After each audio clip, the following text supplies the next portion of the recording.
بسم الله الرحمن الرحيم. السلام عليكم ورحمة الله وبركاته. الحمد لله رب العالمين، والصلاة والسلام على أشرف المرسلين وعلى آله وصحبه وسلم.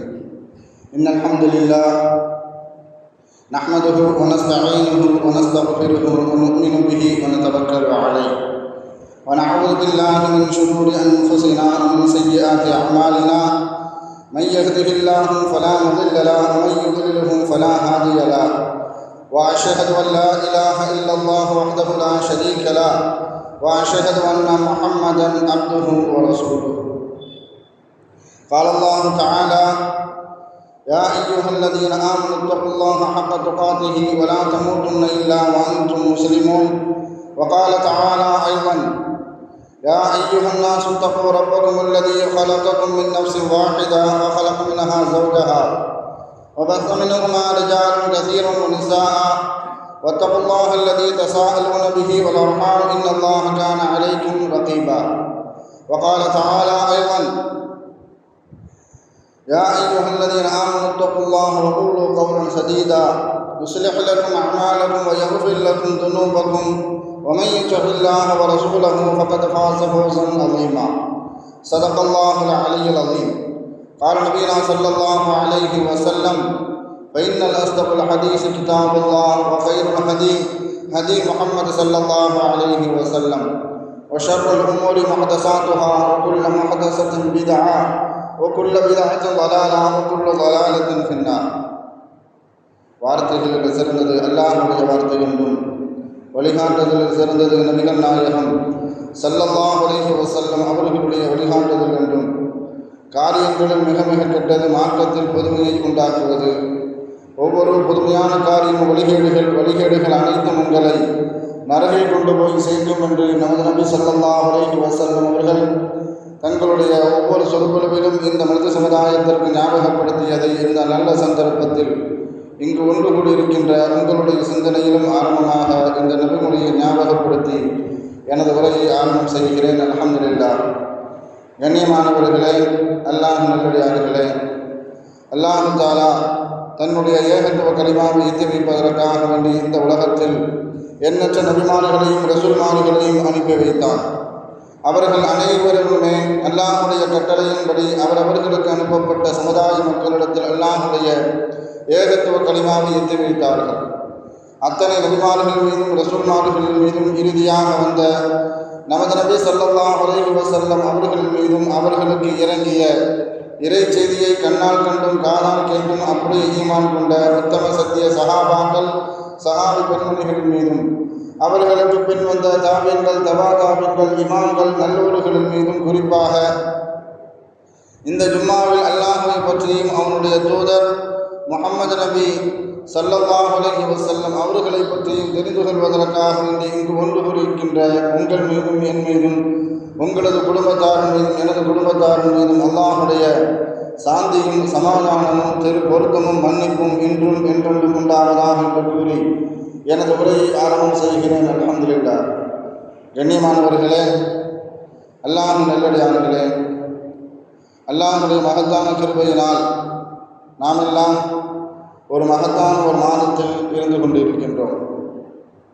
கடந்த வாரம் நபி ஸல்லல்லாஹு அலைஹி வஸல்லம் அவர்களுடைய வாழ்க்கை வரலாற்றில் அவர்களுடைய பிறப்பு குறித்தும் அவர்களுக்கு கொடுக்கப்பட்ட நுபுவத்தை குறித்தும், அந்த நுபுவத்து அவர்களுக்கு எப்போது கொடுக்கப்பட்டது, மனித படைப்புக்கு முன்பாகவா அதன் பிறகா என்பதை குறித்து எல்லாம் சில செய்திகளை ஜும்மாவின் வாயிலாக நாம் தெரிந்து கொண்டோம். நபி ஸல்லல்லாஹு அலைஹி வஸல்லம் அவர்களுடைய வாழ்க்கை வரலாற்றில் நாம் பேச வேண்டியது, தெரிந்து கொள்ள வேண்டியது ஏராளமான செய்திகள் அதில் இருக்கிறது. நபி ஸல்லல்லாஹு அலைஹி வஸல்லம் அவர்களுடைய வாழ்க்கை வரலாற்றை நாமும் தெரிந்து கொண்டு நம்முடைய பிள்ளைகளுக்கு, நம்முடைய அடுத்த தலைமுறையினருக்கு, நம்முடைய சந்ததிகளுக்கு எடுத்துரைக்க வேண்டிய கடமையும் பொறுப்பும் கட்டாயமும் நமக்கு இருக்கிறது என்பதை நாம் மறந்துவிடக்கூடாது. இமாம் முஜாஹித் ரஹ்மத்துல்லாஹி அலைஹி அவர்கள் இப்லீஸ் பல சந்தர்ப்பங்களில் கை செய்தப்பட்டு ஓலமிட்டு அழுததை ஹதீஸினுடைய வரிகளில் நாம் அதிகமான ஹதீஸுகளில் பார்க்க முடியும். ஆனால் இமாம் முஜாஹித் ரஹ்மத்துல்லாஹி அலைஹி அவர்கள் இப்லீஸ் 4 சந்தர்ப்பங்களில் கை செய்தப்பட்டு ஓலமிட்டு அழுததை அவர்கள் குறிப்பிட்டு காட்டுவார்கள். அல்லாஹு தஆலா இப்லீஸை ஆரம்ப காலகட்டத்தில் மலக்குமார்களுடைய அணியில் மிக சிறப்பு வாய்ந்த ஒரு ஆளாக அல்லாஹு தஆலா அவனை வைத்திருந்தான். அசாசீல் என்று சொல்லக்கூடிய மலக்குமார்களுக்கு பாடம் எடுத்து நடத்தக்கூடிய அளவுக்கு மிகப்பெரிய அந்தஸ்தை இப்லீஸுக்கு அல்லாஹு தஆலா கொடுத்திருந்தான். எப்பொழுது ஆதம் அலைஹிஸ்ஸலாம் அல்லாஹு தஆலா அவர்களை படைத்தானோ, ஒய்து குல்லாலில் மலாயிகத்து இஸ்ஜுது, மலக்குமார்களையும் இப்லீஸையும் ஆதம் அலைஹிஸ்ஸலாம் அவர்களுக்கு அல்லாஹு தஆலா சிரம்பணிந்து சஜ்தா செய்யும்படி நாடிய பொழுது எல்லா மலக்குமார்களும் அல்லாஹ்வுடைய கட்டளைக்கு உட்பட்டு ஆதம் அலைஹிஸ்ஸலாம் அவர்களுக்கு சஜ்தா செய்தார்கள். இது குர்ஆன் சொல்லக்கூடிய வரலாறு. ஆனால் இப்லீஸ் மாத்திரம் அல்லாஹ்வுடைய கட்டளைக்கு மறுத்தது மாத்திரமல்ல, அவனுடைய பிறப்பு குறித்து பெருமை பாராட்டி அல்லாஹ்விடத்தில் விவாதம் செய்தான். இதுவும் குர்ஆன் சொல்லக்கூடிய வரலாறு. நான் நெருப்பால் படைக்கப்பட்டவன், அவன் மண்ணால் படைக்கப்பட்டவர், நெருப்பு எந்த காலகட்டத்திலும் மண்ணுக்கு கட்டுப்படாது என்பதை போன்று அல்லாஹ்விடத்தில் விவாதம் செய்தான். அது மாத்திரமல்ல, அல்லாஹ்விடத்தில் விவாதம் செய்ததன் காரணத்தினால் அல்லாஹு தஆலா அவனை மலக்குமார்களுடைய அணையிலிருந்து விலக்கி அவனை சபித்து, இப்லீஸ் ஆரம்பத்தில் எந்த உருவத்தில் இருந்தானோ அந்த உருவத்தில் இருந்து அவனை உருமாறச் செய்தான். முதல்ல இந்த சந்தர்ப்பத்தில் இப்லீஸ் கை செய்தப்பட்டு ஓலமிட்டு அழுதான் என்பதாக இமாம் முஜாஹித் ரஹ்மத்துல்லாஹி அலைஹி அவர்கள் குறிப்பிடுவார்கள். இரண்டாவதாக சொர்க்கத்தில் இருந்து வானத்திலிருந்து அவன் விரட்டி அடிக்கப்பட்ட போது, மூன்றாவதாக ஸல்லல்லாஹு அலைஹி வஸல்லம் அவர்களுடைய பிறப்பின் போது அல்லது அவர்களுக்கு அதிகாரப்பூர்வமாக நுபுவத் நபிபட்டம் கொடுக்கப்பட்ட போது அவன் கை செய்தப்பட்டு ஓலமிட்டு அழுதான். நான்காவது சூரத்துல் ஃபாத்திஹா எப்பொழுது இறக்கப்பட்டதோ அந்த சந்தர்ப்பத்திலும் இப்லீஸ் கை செய்தப்பட்டு ஓலமிட்டு அழுதான் என்பதாக இமாம் முஜாஹித் ரஹ்மத்துல்லாஹி அலைஹி அவர்கள் குறிப்பிட்டு காட்டுவார்கள். இப்னு அப்பாஸ் ரலியல்லாஹு தஆலா அவர்கள் அறிவிக்கக்கூடிய ஒரு நபிமொழி, ஃபதஹி மக்காவின் போது, மக்கா வெற்றி எப்பொழுது கிடைத்ததோ அப்பொழுது இப்லீஸ் தன்னுடைய ஷைத்தானுடைய கூட்டத்தார்களை எல்லாம் அழைத்து, இதன் பிறகு நபி ஸல்லல்லாஹு அலைஹி வஸல்லம் அவர்களுடைய சமுதாயத்தினரை ஷிரிக்கின் மூலமாக, இறை மறுப்பு கொள்கையின் மூலமாக, இணை வைப்பின் மூலமாக அவர்களை நாம் வழிகெடுக்க முடியாது. மற்ற வழிகளில் தான் அவர்களை, மற்ற காரியத்தில் தான் அவர்களை வழிகெடுக்க வேண்டும், அவர்களுடைய வாழ்க்கையில் குழப்பத்தை ஏற்படுத்த வேண்டும் என்று தன்னுடைய ஷைத்தானுடைய கூட்டத்தார்களுக்கு இப்லீஸ் கட்டளையிட்டதாக இப்னு அப்பாஸ் ரலியல்லாஹு தஆலா அவர்கள் குறிப்பிட்டு காட்டுவார்கள். இது ஃபதஹி மக்காவின் போது அந்த சந்தர்ப்பத்திலும் கூட இப்லீஸ் கை செய்தப்பட்டு ஓலமிட்டு அழுதான் என்பதாக இப்னு அப்பாஸ் ரலியல்லாஹு தஆலா அவர்கள் குறிப்பிட்டு காட்டுவார்கள். இது இப்லீஸினுடைய ஓல மாத்திரமல்ல, நபி ஸல்லல்லாஹு அலைஹி வஸல்லம் அவர்கள் எப்பொழுது பிறந்தார்களோ அவர்கள் மரணத்திற்கு பிறகு இன்று வரைக்கும் யாரெல்லாம் இஸ்லாத்திற்கு எதிராக வேலை செய்கிறார்களோ, யாருடைய உள்ளத்தில் இப்லீஸுடைய குணம் இருக்கிறதோ, யாரெல்லாம் இப்லீஸை பின்பற்றுகிறார்களோ அவர்கள் அனைவர்களுடைய ஓலமும் இப்படித்தான் இருந்து கொண்டிருக்கிறது இஸ்லாத்திற்கு எதிராக. ஏனென்றால் இது ஒரு சத்திய மார்க்கம், உண்மை மார்க்கம். இதை மக்கள் விளங்கி விடுவார்களோ, விளங்கி ஏற்றுக்கொள்வார்களோ, அதனுடைய உண்மைத்தன்மையை அவர்கள் புரிந்து கொள்வார்களோ என்ற அச்சத்தின் காரணமாக, என்ற பயத்தின் காரணமாக இப்லீஸுடைய சிந்தனை, ஷைத்தானுடைய சிந்தனை யாருடைய உள்ளத்தில் இருக்கிறதோ அவர்கள் அனைவர்களுமே இப்லீஸை போன்று கை செய்தப்பட்டு ஓலமிட்டு கொண்டு இருப்பதை நாம் இன்று வரைக்கும் பார்த்து வருகிறோம்.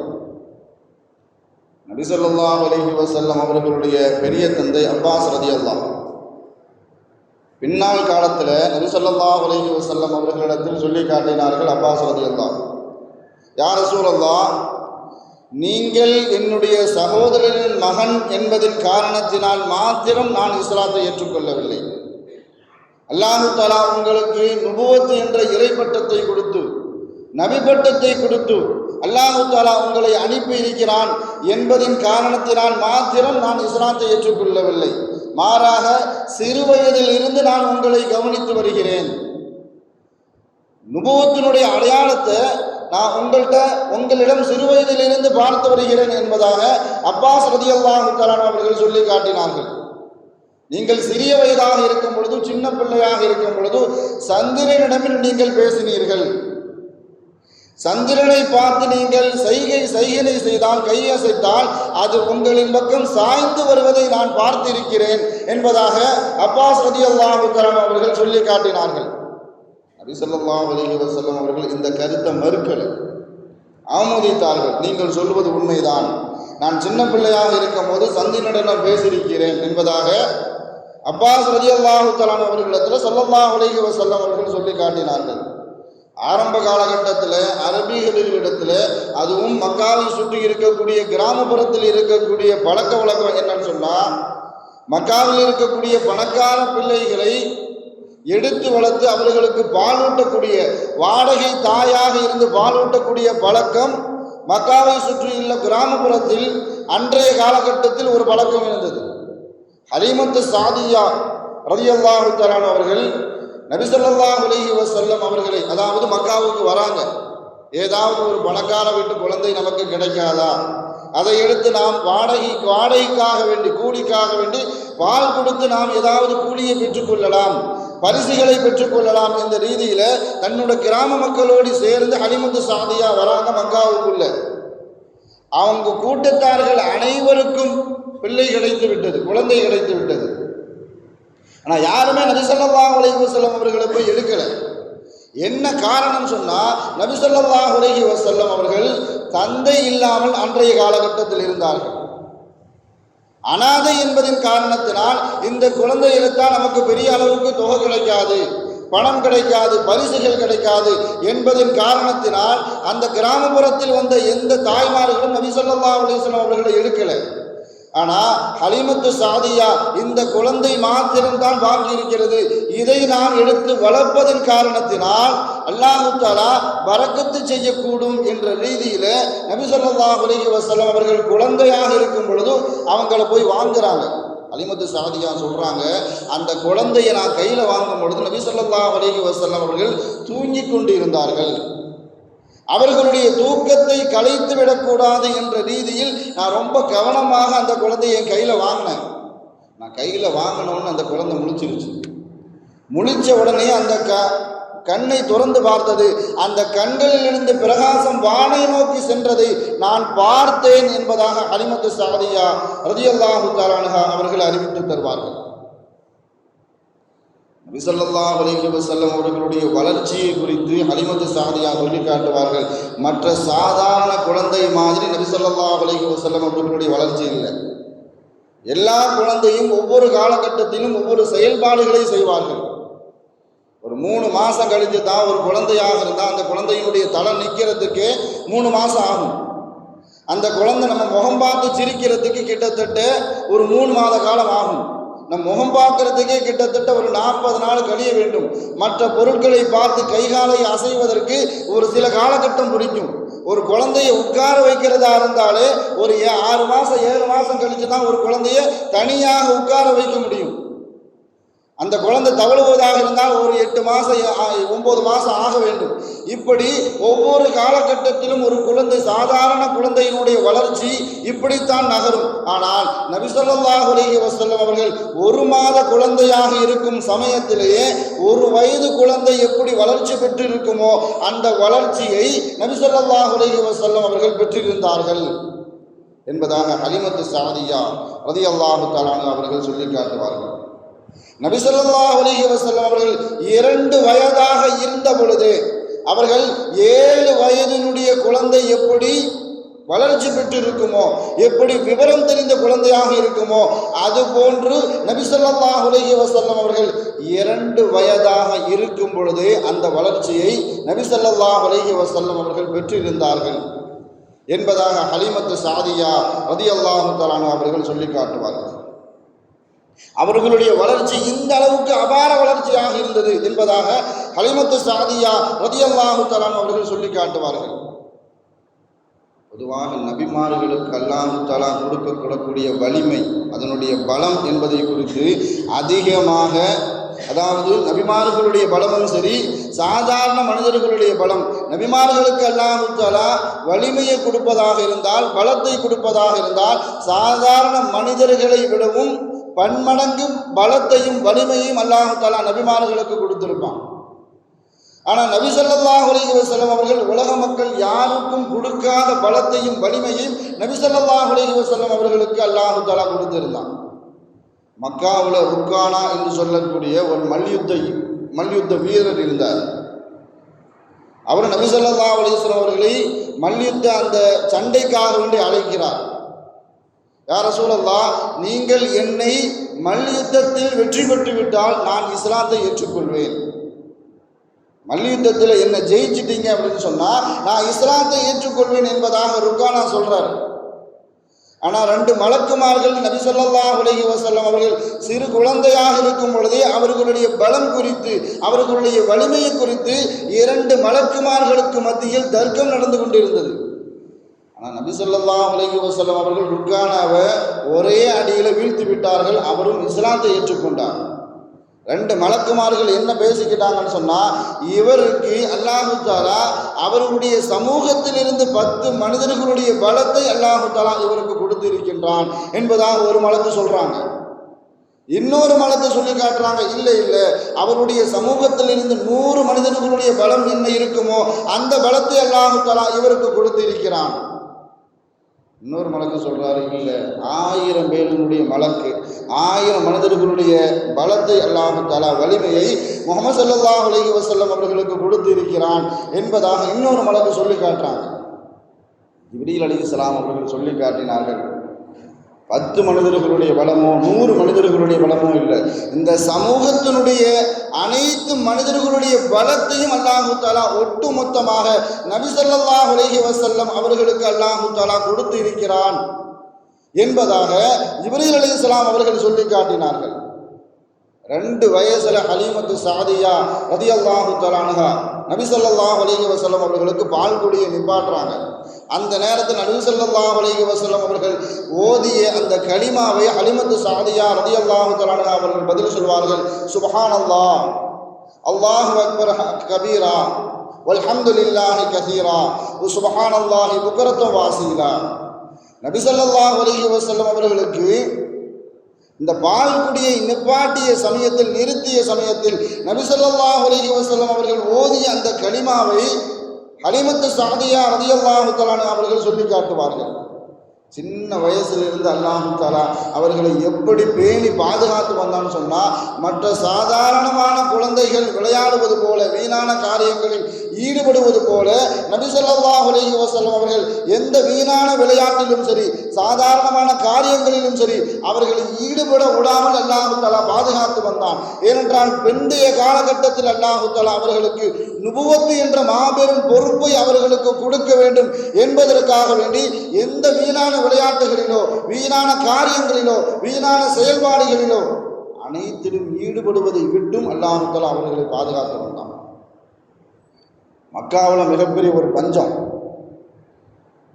நபி ஸல்லல்லாஹு அலைஹி வஸல்லம் அவர்களுடைய பாட்டனார் அப்துல் முத்தலிப், அவர்கிட்ட போய், அவர் தான் ஊர் தலைவர், அவர்கிட்ட போய் மக்காவாசிகள்லாம் சொல்கிறாங்க, மக்காவில் பஞ்சம் ஏற்பட்டிருக்குது, நீங்கள் தான் அல்லாஹ்விடத்தில் துவா செய்து மழையை பெற்றுத்தர வேண்டும், நீங்கள் அல்லாஹ்விடத்தில் பிரார்த்தனை செய்ய வேண்டும் என்பதாக ஊர் தலைவர் அப்துல் முத்தலிப்ட்ட போய் கேட்குறாங்க மக்காவாசிகள். அவர் என்ன செய்கிறான்னு சொன்னால், தன்னுடைய பேரப்பிள்ளை முஹம்மது ஸல்லல்லாஹு அலைஹி வஸல்லம் அவர்கள் குழந்தையாக இருக்கிற சமயத்தில் எடுத்துட்டு போய் தன்னை கையில் வச்சு ஒரு 80 வரிகள் கொண்ட ஒரு கவிதையை படிக்கிறார். அபியது இஸ்தகல் கமாமு பி வஜ்ஹா, அந்த கவிதையினுடைய ஒரு வரி. இதை படித்து அல்லாஹ்விடத்தில் எப்படி துவா கேட்கிறார்னு சொன்னால், இவர் ஏழைகளின் பாதுகாவலராக இருக்கிறார், விதவைகளின் பாதுகாப்பாளராக இருக்கிறார், அநாதைகளின் புகலிடமாக இவர் இருக்கிறார் என்பதாக கவிதைகளை படித்து நபி ஸல்லல்லாஹு அலைஹி வஸல்லம் அவர்களுடைய முகம் கொண்டு அல்லாஹ்விடத்தில் நாம் மழைக்காக வேண்டி துவா வேண்டினால் அல்லாஹ் தஆலா மழையை தருவான் என்ற கவிதையை காபத்துல்லாஹ்ல நின்னுட்டு அப்துல் முத்தலிப் தலைவர் நின்று படிக்கிறார். அல்லாஹு தஆலா அவர்களுடைய கவிதையை ஏற்றுக்கொண்டதின் முகமாக, அந்த பிரார்த்தனையை ஏற்றுக்கொண்டதின் முகமாக அல்லாஹு தஆலா மலையை இறக்கி வைக்கிறான். நபி ஸல்லல்லாஹு அலைஹி வஸல்லம் அவர்களுடைய 6வது வயதில் அவர்களுடைய தாயார் ஆமினா பின்த் வஹப் அவர்களும் நபி ஸல்லல்லாஹு அலைஹி வஸல்லம் அவர்களுடைய வளர்ப்பு தாய் உம்மு ஐமன் ரலியல்லாஹு தஆலா அன்ஹா அவர்களும் நபி ஸல்லல்லாஹு அலைஹி வஸல்லம் அவர்களை மதீனாவுக்கு அழைச்சிட்டு போகிறாங்க 6வது வயசில். ஏன்னு சொன்னால் அங்கே தான் நபி ஸல்லல்லாஹு அலைஹி வஸல்லம் அவர்களுடைய தந்தை அப்துல்லா அடக்கப்பட்டிருக்கிறாங்க. தாய் வழி சொந்தம், தாய் மாமன்கள் எல்லாம் அங்கே தான் மதீனாவில் தான் இருக்கிறாங்க. அங்கே அழைத்து கொண்டு செல்லக்கூடிய சமயத்தில் அங்கே 1 மாத காலம் தங்கக்கூடிய சூழல் நபி ஸல்லல்லாஹு அலைஹி வஸல்லம் அவர்களுக்கும் தாய் ஆமினா அவர்களுக்கும் வளர்ப்பு தாய் உம்மு ஐமன் ரலியல்லாஹு தஆலா அன்ஹா அவர்களுக்கும் 1 மாத காலம் தங்கக்கூடிய சூழல் ஏற்படுகிறது. இவங்களை பார்த்துட்டு அங்கு மதீனாவில் இருக்கக்கூடிய யூதர்கள் சில பேர் வந்து உம்மு ஐமன் ரலியல்லாஹு தஆலா அன்ஹா அவர்கள்ட்ட கேட்குறாங்க, நீங்கள் உங்களோடு சேர்ந்து அழைத்து வந்த அந்த சிறுவரை எங்களிடத்தில் அழைத்து வர முடியுமான்னு கேட்குறாங்க. உம்மு ஐமன் ரலியல்லாஹு தஆலா அன்ஹா அவர்களை அழைச்சிட்டு வந்து நபி ஸல்லல்லாஹு அலைஹி வஸல்லம் அவர்களை அந்த யூதர்கள்ட்ட காட்டுறாங்க. இதை பார்த்த யூதர்கள், அதில் இருந்த 2 யூதர்கள் சொல்லி காட்டினாங்க, ஹாதா நபியுன் ஹாதிகில் உம்மா, இந்த மனிதர் இருக்கிறாரே இந்த சமூகத்திற்கு நபியாக அனுப்பப்பட இருக்கிறார். ஹாதிஹி தாருல் ஹிஜ்ரா, மறுபடியும் இந்த மதீனாவுக்கு அவர் இடம்பெயர்ந்து ஹிஜ்ரத் செய்து வருவார் என்பதாக 2 யூதர்கள் அப்போதை கணித்து நபி ஸல்லல்லாஹு அலைஹி வஸல்லம் அவர்களை பார்த்தவுடன், உடல் அமைப்பை பார்த்தவுடன் 2 யூதர்கள் சொல்லி காட்டினார்கள். நபி ஸல்லல்லாஹு அலைஹி வஸல்லம் அவர்களுடைய வளர்ச்சியிலும் சரி, அவர்களுடைய பாதுகாப்பிலும் சரி, உம்மு ஐமன் ரலியல்லாஹு தஆலா அவர்களுடைய பங்களிப்பு என்பது மிகப்பெரிய ஒரு பங்களிப்பு.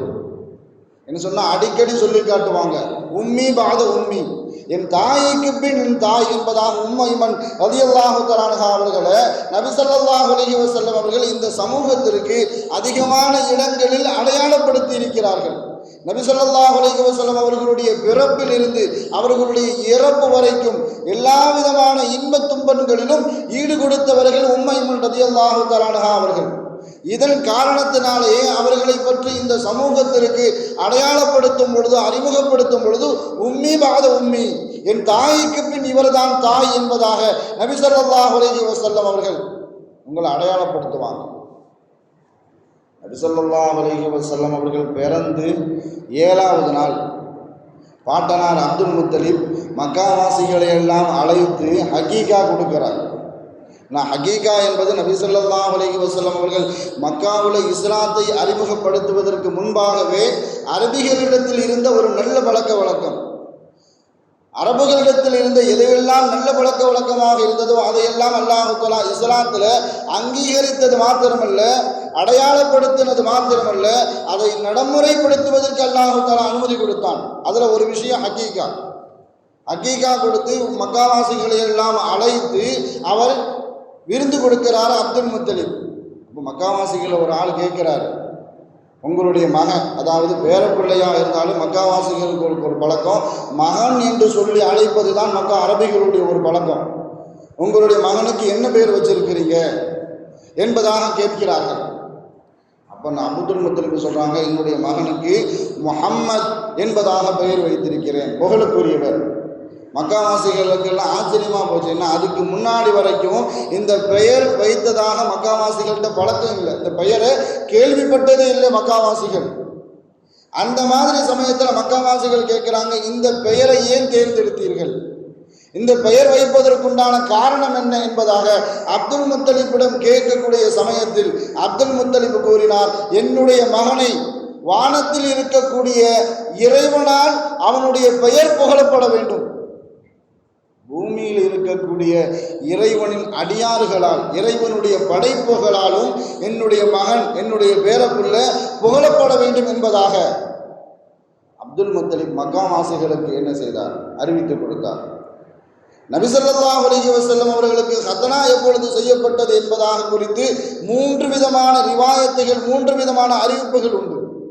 ஒன்று, நபி ஸல்லல்லாஹு அலைஹி வஸல்லம் அவர்கள் பிறக்கும் பொழுதே ஹத்னாது செய்யப்பட்டு தான் பிறந்தார்கள் என்பதாக. இன்னொன்று, அப்துல் முத்தலிப் அவர் நபி ஸல்லல்லாஹு அலைஹி வஸல்லம் அவர்களுக்கு கத்னா செய்தார்கள். மூன்றாவது நபி ஸல்லல்லாஹு அலைஹி வஸல்லம் அவர்கள் எப்பொழுது சிறிய வயதாக இருக்கும் பொழுது ஜிப்ரீல் அலைஹிஸ்ஸலாம் அவர்கள் நபி ஸல்லல்லாஹு அலைஹி வஸல்லம் அவர்களுடைய நெஞ்சை புலந்து அவர்களுடைய இதயத்தை எடுத்து ஜம்சம் தண்ணீரால் கழுவி எப்பொழுது வைத்தார்களோ அப்பொழுதே நபி ஸல்லல்லாஹு அலைஹி வஸல்லம் அவர்களுக்கு கத்னா செய்யப்பட்டது என்பதாக. நெஞ்சு புழக்கப்பட்டது கூட 3 விதமான ரிவாயத்துகள் வரும். நபி ஸல்லல்லாஹு அலைஹி வஸல்லம் அவர்கள் அலிமத்து சாதியா ரலியல்லாஹு தஆலா அன்ஹா அவர்களுடைய வீட்டில் வளர்ந்துட்டு இருக்கும் போது சின்ன வயசுல இருக்கும் பொழுதே நெஞ்சு ஒரு தடவை புழக்கப்பட்டது. இரண்டாவது ஹிரா குகையில் நபி ஸல்லல்லாஹு அலைஹி வஸல்லம் அவர்கள் தனிமையில் இருக்கக்கூடிய சமயத்தில் அல்லாஹு தஆலா வஹீ எப்பொழுது இறக்கினானோ அந்த சமயத்தில் அதை தாங்கிக் கொள்வதற்காக வேண்டி ஒரு தடவை நெஞ்சு புழக்கப்பட்டது. மூன்றாவது அல்லாஹு தஆலா நபி ஸல்லல்லாஹு அலைஹி வஸல்லம் அவர்கள் நேரடியாக எப்பொழுது மிஅராஜுக்கு அழைத்தானோ அப்பொழுதும் ஒரு தடவை நெஞ்சு புழக்கப்பட்டது. எதன் காரணத்தினால் அல்லாஹு தஆலா இந்த அதிசயங்களை அத்தாட்சிகளை காட்டினான் என்றால் மனித பலகீனங்கள் என்று மனிதர்களுக்கு எதுவெல்லாம் இருக்குமோ அதை விட்டுவெல்லாம் நபி ஸல்லல்லாஹு அலைஹி வஸல்லம் அவர்களுடைய உள்ளத்தை சுத்தப்படுத்தி அதில் இருக்கக்கூடிய பலகீனங்களை எல்லாம் நீக்கி மனிதர்களுக்கு பலம் மூட்ட வேண்டும் என்பதற்காகவும் அல்லாஹு தஆலா இது போன்ற அதிசயங்களை நபி ஸல்லல்லாஹு அலைஹி வஸல்லம் அவர்களுக்கு அத்தாட்சியாக காட்டினான் என்பதாக சொல்லி காட்டுவார்கள். நபி ஸல்லல்லாஹு அலைஹி வஸல்லம் அவர்களுக்கு 25 வயசு.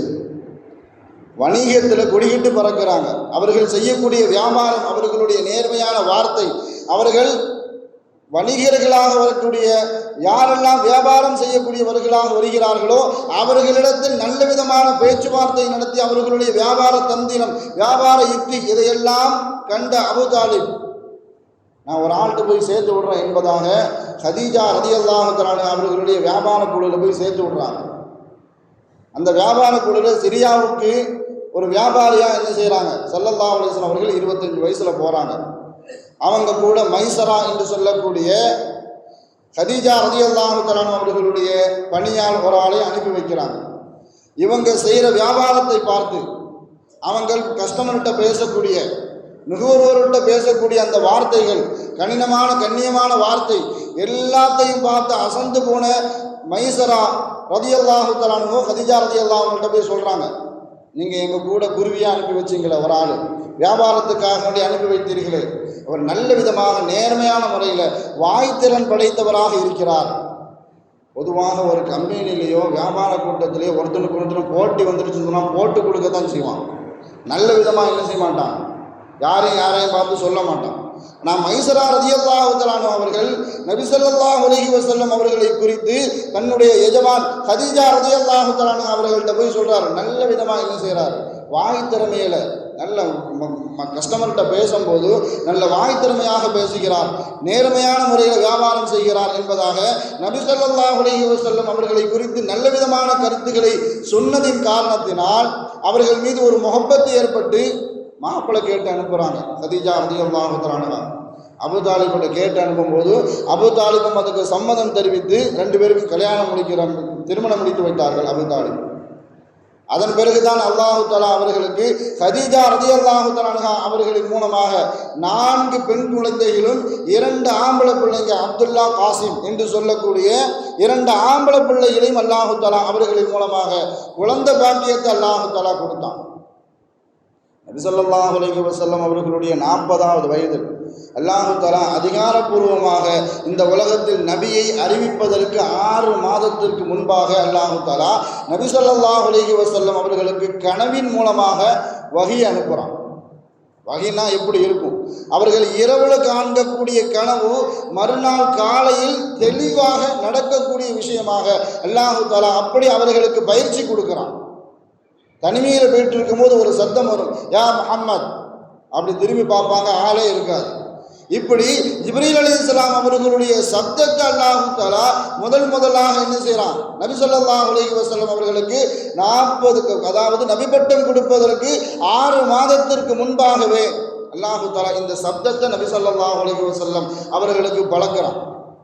இப்படியாக அவர்களுக்கு நபித்துவம் கொடுக்கப்பட்டது வரைக்கும், கடந்த வாரத்தில் கூட நுபுவத்து எப்படி கொடுக்கப்பட்டது, ஆதம் அலைஹிஸ்ஸலாம் அவர்கள் களிமண்ணுக்கும் மண்ணுக்கும் இடையில் இருக்கும்போது இடைப்பட்ட படைப்பாக இருக்கும் பொழுதே அல்லாஹு தஆலா நபி ஸல்லல்லாஹு அலைஹி வஸல்லம் அவர்களுக்கு நுபுவத்தை கொடுத்து விட்டான் என்பதாக பல அத்தாட்சிகள், பல ஹதீசுகளின் மூலமாக சில செய்திகளை நாம் கடந்த வாரத்தில் தெரிந்து கொண்டோம்.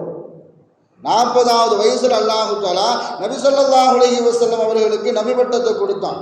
பொதுவாக இந்த சமூகத்தில் ஏற்படக்கூடிய எல்லா பிரச்சனைகளும் சுகமாக இருந்தாலும் சரி, துக்கங்களாக இருந்தாலும் சரி, எல்லாமே கணக்கிட்டு பார்த்தோன்னு சொன்னால் நபி ஸல்லல்லாஹு அலைஹி வஸல்லம் அவர்கள் வாழ்வில் நடந்த அனைத்து விஷயங்களும் இந்த உம்மத்திற்கு நடக்கும். நபி ஸல்லல்லாஹு அலைஹி வஸல்லம் அவர்கள் மக்காவில் இருக்கும்போது 13 ஆண்டு காலம் என்ன கஷ்டங்களை, துன்பங்களை அனுபவித்தார்களோ அந்த துன்பங்களும் கஷ்டங்களும் இந்த சமூகத்திற்கு வரும்.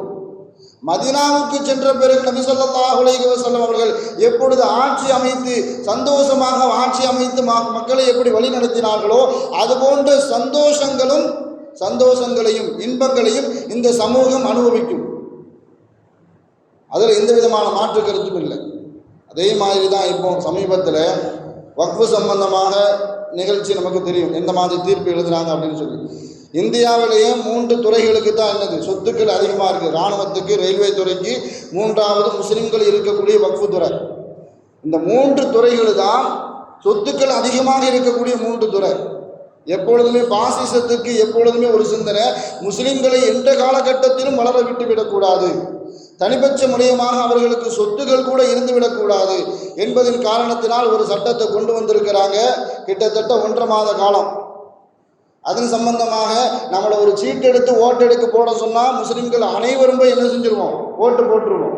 ஆனால் இணையதளம் வாயிலாக ஓட்டெடுப்பு நடப்பதன் காரணத்தினால ஒவ்வொரு பள்ளிவாசல்லையும், ஒவ்வொரு பகுதியிலையும், ஒவ்வொரு மஹல்லாக்களையும் QR கோடு மூலமாக ஓட்டெடுப்பு நடந்து கொண்டு இருக்கிறது. இதில் இருக்கக்கூடிய பிரச்சனை என்னன்னு சொன்னால், சில இடங்களில் டவர் கிடைக்காது, சில பேருக்கு ஆண்ட்ராய்டு ஃபோன் என்ன செய்யாது, உபயோகிக்க தெரியாது, சில பேர்கிட்ட ஆண்ட்ராய்டு ஃபோனே இல்லை. அந்த மாதிரி சூழ்நிலையில் ஓட்டெடுப்பு என்பது இணையதளம் மூலமாக நடந்து கொண்டே இருப்பதன் காரணத்தினால ஒவ்வொரு மஹல்லாக்களையும் QR கோடு மூலமாக நம்ம எதிர்ப்ப வக்ஃபு சொத்து முஸ்லிம்களுக்கு மாத்திரம்தான் சொந்தம் என்பதை கருத்தில் கொண்டு எல்லாரும் ஓட்டெடுப்பு நடந்து கொண்டு இருக்கிறது. அதனுடைய அடிப்படையில் நம்ம மஹல்லாவில், நம்ம ஜமாத்தில் கூட அந்த தண்ணி குடிக்கிற இடத்துல QR கோடு என்ன செஞ்சுருக்கிறாங்க, ஒட்டி வச்சிருக்கிறாங்க. இன்னும் இன்ஷா அல்லாஹ் சில பகுதியில் ஒட்டுவாங்க. இதை இளைஞர்கள், இங்கே இருக்கக்கூடிய இணையதளத்தை நன்றாக உபயோகப்படுத்தக்கூடிய இளைஞர்கள் சில பேர் சொல்கிறாங்க, நாங்கள் அதை QR கோடு எடுக்கிறோம், QR கோடு என்ன செய்ய மாட்டேங்குது, சரியாக வரமாட்டேங்குது என்பதாக. அது சம்பந்தமாக மஹல்லாவில் இருக்கக்கூடிய ஆர்வமுள்ள இளைஞர்கள் இன்ஷா அல்லாஹ் இது சம்பந்தமாக யாரெல்லாம் அந்த தன்னுடைய எதிர்ப்பை தெரிவிக்க வேண்டும் இல்லை, யாரெல்லாம் இல்லை, கண்டிப்பாக எல்லாருமே என்ன செய்யணும், தன்னுடைய எதிர்ப்பை இது சம்பந்தமாக தெரிவிக்க வேண்டும். அது QR கோடு சரியாக ஸ்கேன் ஆக மாட்டேங்குது, சரியாக வரமாட்டேங்குது என்று சொல்லக்கூடிய நேரத்தில் மஹல்லாவில் இருக்கக்கூடிய இளைஞர்கள் முன் வந்து அது சம்பந்தமாக உதவிகள் செய்தால் இன்ஷா அல்லாஹ் நன்றாக இருக்கும் என்பது ஜமாத்தாளர்களுடைய கருத்தாக இருக்கிறது. அல்லாஹு தஆலா வாழும் காலமெல்லாம் மருத்துவமனை கஷ்டங்கள், அதன் செலவுகள், சிரமங்கள் அனைத்தை விட்டும் நம்மை அல்லாஹு தஆலா முழுமையாக பாதுகாப்பானாக. வாழும் காலமெல்லாம் உடல் ஆரோக்கியத்தோடு, மனநிறைவோடு, இன்பத்தோடு அல்லாஹ்வை நின்று வணங்கி வழிபட்டும் வாழும் நசீபை இல்லாமல் அல்லாஹ் உங்களுக்கும் எனக்கும், நம்ம ஈண்டெடுத்த தாய் தந்தையர்களுக்கும், நம் மனைவி மக்கள், உற்றார் உறவினர் யாவருக்கும் கொடுத்தருள் புரிவானாக என்று கூறி எனது வார்த்தையை நிவர்த்தி செய்கிறேன். வாஹிர் தாவானா அல்ஹம்துலில்லாஹி ரப்பில் ஆலமீன். அஸ்ஸலாமு அலைக்கும் வரஹ்மத்துல்லாஹி வபரகாத்துஹு.